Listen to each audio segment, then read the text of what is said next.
Decision making under uncertainty में last method और fifth method है that is coefficient of optimism या हम इसको हॉर्विच क्राइटेरियन के नाम से जानते हैं। कहीं कहीं पे आप इसको क्राइटेरियन ऑफ रियलिज्म या फिर वेटेड एवरेज क्राइटेरियन के नाम से भी आप इसको पढ़ेंगे। तो देखिए, क्राइटेरियन ऑफ ऑप्टिमिज्म और क्राइटेरियन ऑफ पेसिमिज्म आपने पढ़ लिया। उन दोनों मेथड में क्या था कि ऑप्टिमिज्म में जो है ऑप्टिमिस्टिक सोच थी, वहीं पे पेसिमिज्म में जो है पेसिमिस्टिक सोच थी। लेकिन यहाँ पे जो कॉफिशिएंट ऑफ ऑप्टिमिज्म है यानी कि हॉर्विच क्राइटेरियन, यहाँ पे ये कहा जाता है कि आप ना ही ज़्यादा ऑप्टिमिस्टिक हुई ना ही ज़्यादा पेसिमिस्टिक हो, आप जो है कोई मिड वे निकालिए और मिड वे निकाल कर जो है आप डिसीजन मेकिंग करिए। तो that is the concept of coefficient of optimism या फिर हॉर्विच क्राइटेरियन। तो suggest that a decision maker should neither optimistic nor pessimistic, यानी कि ज़्यादा ऑप्टिमिस्टिक नहीं होना या फिर ना ही ज़्यादा आपको पेसिमिस्टिक होना, आपको बीच का रास्ता निकालना है। Must display mixture of both, यानी कि दोनों का, ऑप्टिमिस्टिक और पेसिमिस्टिक दोनों का एक मिक्सचर आपको जो है निकालना है और उसके बेसिस पे आपको जो है डिसीजन मेकिंग करना है। तो यहाँ पे जो है कॉफिशिएंट ऑफ ऑप्टिमिज्म का कॉन्सेप्ट जो है इंट्रोड्यूस किया गया और उसको डिनोट किया गया अल्फा से। Clear? Concept of coefficient of optimism जो है यहाँ पे इंट्रोड्यूस किया गया और उसको अल्फा से डिनोट किया गया है। और वहीं पे इसको ये क्या है, कॉफिशिएंट ऑफ ऑप्टिमिज्म, तो कॉफिशिएंट ऑफ पेसिमिज्म क्या हो जाएगा, 1 माइनस अल्फा। तो 1 माइनस अल्फा जो है कॉफिशिएंट ऑफ पेसिमिज्म को डिनोट करता है, वहीं पे अल्फा जो है वो क्या करता है, कॉफिशिएंट ऑफ ऑप्टिमिज्म को डिनोट करता है। तो यहाँ पे इन दोनों का यूज करके जो है आप एक मिड वे निकालेंगे, नहीं जहाँ पर ना ही ज़्यादा आप ऑप्टिमिस्टिक होंगे ना ही ज़्यादा आप पेसिमिस्टिक होंगे। क्लियर? तो यहाँ पे जो एच है यानी कि क्राइटेरियन ऑफ रियलिज्म जिसे हम कहते हैं, उसको कैलकुलेट करने का क्या तरीका होगा, alpha into maximum value plus 1 minus alpha into minimum value. यानी कि आप क्या करते थे, हर स्ट्रेटजी का जो है अलग अलग स्टेट ऑफ नेचर में जो आप मैक्सिमम वैल्यू और मिनिमम वैल्यू निकालते थे, तो उसको जो आपको क्या करना है, अल्फा से इंटू करना है और 1 माइनस अल्फा से इंटू करना है। तो यहाँ पे दो टाइप के प्रॉब्लम होते हैं, एक मैक्सिमाइजेशन प्रॉब्लम होता है और एक क्या होता है, मिनिमाइजेशन प्रॉब्लम। तो जब मैक्सिमाइजेशन प्रॉब्लम होगा तो वहाँ पे अल्फा को मैक्सिमम वैल्यू से इंटू करेंगे और वहीं पे 1 माइनस अल्फा को मिनिमम वैल्यू से इंटू करेंगे। वहीं पे अगर मिनिमाइजेशन का प्रॉब्लम होगा तो वहाँ वो अल्फा को आपको मिनिमम वैल्यू से इंटू करना है और 1 माइनस अल्फा को मैक्सिमम वैल्यू से इंटू करना है। तो अभी हम आगे जो है दोनों का एग्जाम्पल डिस्कस करेंगे। तो यहाँ पे जो अल्फा की वैल्यू है वो जो है आपको खुद डिसाइड करनी है कि आप कितना अल्फा रखना चाहते हो, कितना अल्फा और यानी कि कॉफिशिएंट ऑफ ऑप्टिमिज्म या पेसिमिज्म लेना चाहते हैं। क्लियर? आप सपोज कि आप 50-50 चाहते हैं, यानी कि ना ही ऑप्टिमिस्टिक ज़्यादा होंगे ना ही पेसिमिस्टिक, तो आप अल्फा की वैल्यू 0.5 रख सकते हैं। तो जो अल्फा की वैल्यू ना, इसको 0 to 1 के बीच में ही आपको रखना है, 0.1, 0.2, 0.3 या मैक्सिमम 1 तक। तो अल्फा की वैल्यू अगर आप 0.5 ले लेंगे तो ऑटोमेटिकली 1 माइनस अल्फा यानी कि कोफिशिएंट ऑफ पेसिमिज्म क्या हो जाएगा, वो भी 0.5 हो जाएगा। क्यों? क्योंकि 1 माइनस 0.5 करेंगे तो 0.5 आएगा। क्लियर? तो अल्फा की वैल्यू को आपको पहले ही डिसाइड कर लेना है कि कितना आप ऑप्टिमिस्टिक होना चाहते हो, कितना आप पेसिमिस्टिक होना चाहते हैं। उन दोनों में क्या था कि या तो सिर्फ आप ऑप्टिमिस्टिक होते थे या तो पेसिमिस्टिक होते थे, लेकिन यहाँ पे क्या किया गया, यहाँ पे आपको बीच का रास्ता निकाला गया, यानी कि आप दोनों हो, आप ऑप्टिमिस्टिक भी हो और पेसिमिस्टिक भी हो। क्लियर? तो अल्फा को आपको डिसाइड कर लेना है, जब भी क्वेश्चन आएगा तो वहाँ पे आपको अल्फा की वैल्यू दी भी रहेगी। क्लियर? तो अब सपोज करिए कि आपको जो है एक पे ऑफ मैट्रिक्स दिया है, यानी कि ये मैक्सिमाइजेशन प्रॉब्लम है। तो ये क्या है, पे ऑफ मैट्रिक्स है, प्रॉफिट मैट्रिक्स यहाँ पे आपको दिया गया है। क्लियर? तो अब आपको जो है यहाँ पे हॉर्विच क्राइटेरियन का यूज करके या फिर क्राइटेरियन ऑफ रियलिज्म का यूज करके आपको डिसीजन मेकिंग करना है कि किस जो है बॉन्ड में या फिर स्टॉक में या फिर म्यूचुअल फंड में किस में जो है इन्वेस्टमेंट किया जाए। क्लियर? तो आपको क्या करना है, सबसे पहले मैक्सिमम वैल्यू को फाइंड आउट करना है, देन मिनिमम वैल्यू को फाइंड आउट करना है और उसके बाद फिर वेटेड एवरेज यानी कि जो एच है उसको जो है फाइंड आउट करना है। क्लियर? और फिर एच में जो मैक्सिमम वैल्यू आएगी, एच में अलग अलग बॉन्ड स्टॉक और म्यूचुअल फंड के लिए जो मैक्सिमम वैल्यू आएगी वही क्या होगा, वो आपका जो है बेस्ट डिसीजन होगा, बेस्ट इन्वेस्टमेंट करने का ऑप्शन होगा। क्लियर? तो आप यहाँ पे देखिए, इस बॉन्ड में सबसे पहले कौन सी मैक्सिमम वैल्यू है, बॉन्ड में 45 है, 40 और 5 है, तो मैक्सिमम वैल्यू कौन सा है, 45। स्टॉक्स में मैक्सिमम वैल्यू कौन सा है, 70, 30, 13 तो 70। उसी तरीके से म्यूचुअल फंड में मैक्सिमम वैल्यू कौन सा है, 53, 45, 6 तो 53 मैक्सिमम वैल्यू है। आपने मैक्सिमम वैल्यू निकाल लिया। क्लियर? अब आपको जो है मिनिमम वैल्यू कैलकुलेट करना है। तो बॉन्ड में मिनिमम वैल्यू कौन सा है, 45, 45 तो 5 है।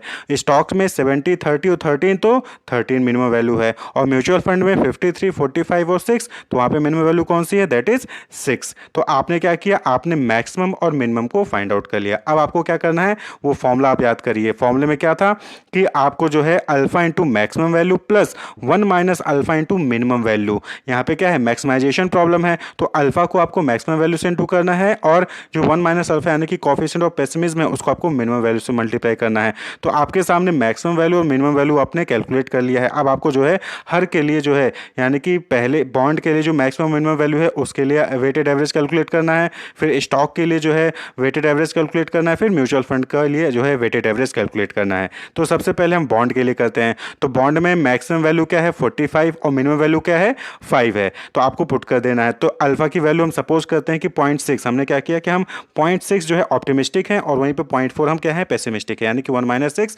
1 माइनस 0.6 हो जाएगा 0.4 आ जाएगा। क्लियर। तो 0.6 इंटू 45, 45 क्या है मैक्सिमम वैल्यू है बॉन्ड की, वहीं पे 1 माइनस 0.6 यानी कि 1 माइनस अल्फा हो गया, इंटू 5, 5 क्या है मिनिमम वैल्यू है बॉन्ड की। अब आपको इसको कैलकुलेट कर लेना है। तो 0.6 इंटू 45 करेंगे तो 27 आ जाएगा, और 1 माइनस 0.6 को आप जो है सब्ट्रैक्ट करेंगे तो 0.4 आएगा, और 0.4 को 5 से मल्टीप्लाई करेंगे तो 2 आ जाएगा।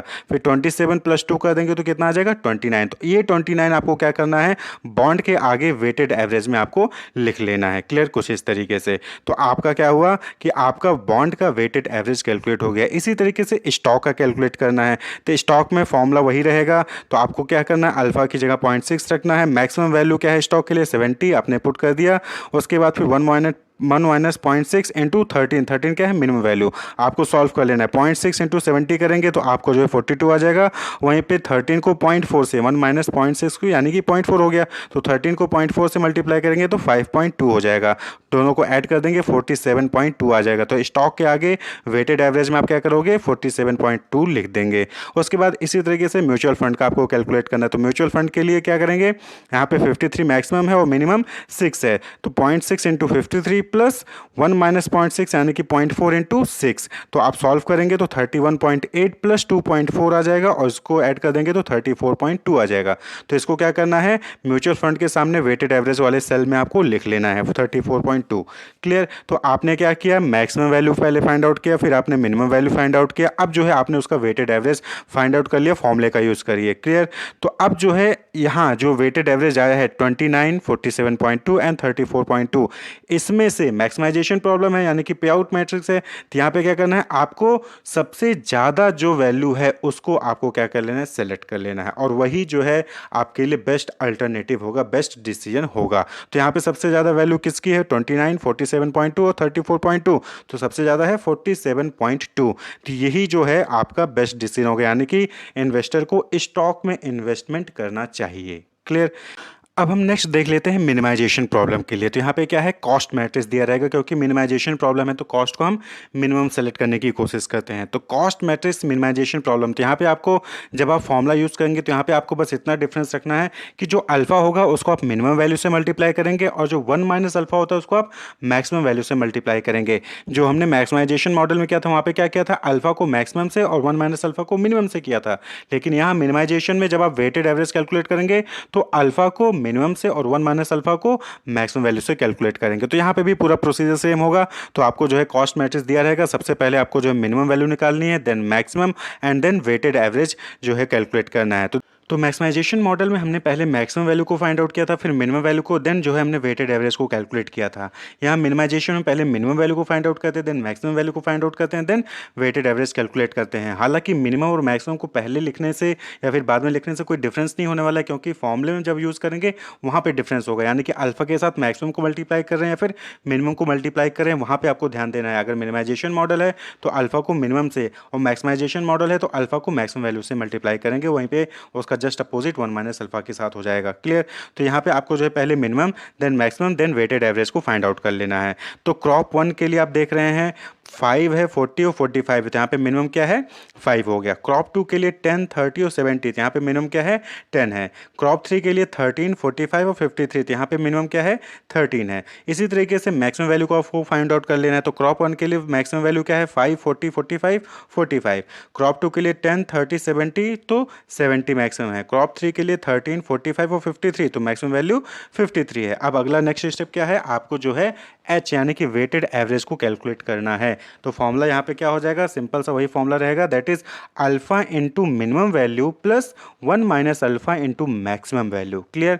वहाँ पे मैक्सिमाइजेशन मॉडल में alpha into maximum value plus 1 minus alpha into minimum value था, यहाँ पे जस्ट उसका अपोजिट हो जाएगा कि alpha into minimum value plus 1 minus alpha into maximum value. तो आपको जो है सीधा सीधा यहाँ पे वैल्यूज पुट कर देने हैं। तो अब यहाँ पे हम ये मान के चलते हैं कि जो अल्फा है यानी कि जो हम ऑप्टिमिस्टिक और पेसिमिस्टिक होना चाहते हैं 50-50 है, यानी कि 50% ऑप्टिमिस्टिक और 50% पेसिमिस्टिक है। तो अल्फा की वैल्यू हमने क्या कर ली, 0.5 कर लिया। क्लियर। तो अल्फा की वैल्यू हमने 0.5 कर ली, तो 0.5 इंटू मिनिमम वैल्यू, क्रॉप 1 के लिए मिनिमम वैल्यू क्या है 5 प्लस 1 माइनस 0.5 यानी कि 1 माइनस अल्फा इंटू 45 यानी कि क्रॉप 1 की मैक्सिमम वैल्यू क्या है। तो आपको जो है इसको मल्टीप्लाई करना है और आपको सॉल्व कर लेना है। तो 2.5 होगा जब 5 इंटू 5.5 करेंगे, और वहीं पे 1 माइनस 0.5 यानी कि 0.5 इंटू 45 करेंगे तो 22.5 आ जाएगा। दोनों को ऐड कर लेंगे 25 आ जाएगा। तो 25 को कहाँ लिख देना है, क्रॉप 1 के सामने वेटेड एवरेज में। क्लियर। इसी तरीके से जो नेक्स्ट है, आपको जो है क्रॉप 2 के लिए कैलकुलेट करना है। तो क्रॉप 2 के लिए जब आप कैलकुलेट करेंगे तो यहाँ पे आप देखेंगे कि यहाँ पे जो है आपका मैक्सिमम वैल्यू क्या है 70 और मिनिमम वैल्यू क्या है 10। तो alpha into minimum value plus 1 minus alpha into maximum value. तो अल्फा इंटू मिनिमम वैल्यू यानी कि अल्फा इंटू 10 यानी कि 0.5 इंटू 10 प्लस 1 माइनस 0.5 इंटू 70। इसको आपको सॉल्व करेंगे, 5 प्लस 35 आएगा और इज इक्वल टू 40 हो जाएगा। तो 40 को वेटेड एवरेज क्रॉप 2 के सामने लिख देंगे। नेक्स्ट जो होगा आपका दैट इज क्रॉप 3। तो क्रॉप 3 के लिए सेम फॉर्मूला रहेगा। यहाँ पे आपको जो है मिनिमम वैल्यू मैक्सिमम वैल्यू से अल्फा और 1 माइनस अल्फा को मल्टीप्लाई कर देना है। तो 0.5 इंटू 13 मिनिमम वैल्यू हो गई plus 1 minus 0.5 into 53 maximum value हो गई। इसको क्या किया आपने, मल्टीप्लाई किया और ऐड कर दिया 6.5 प्लस 26.5 आया और उसको ऐड करेंगे तो 33। तो क्रॉप 3 में क्या आ जाएगा, वेटेड एवरेज 33। क्लियर। तो आपने क्या किया, वेटेड एवरेज को आपने कैलकुलेट कर लिया है। अब आपका अगला स्टेप क्या है कि ये मिनिमाइजेशन प्रॉब्लम है, कॉस्ट मैट्रिक्स है। तो जो आपको वेटेड एवरेज आया है इसमें से जो है मिनिमम वैल्यू जो है ना उसको आपको सेलेक्ट कर लेना और वही जो है आपका बेस्ट अल्टरनेटिव, बेस्ट डिसीजन होगा।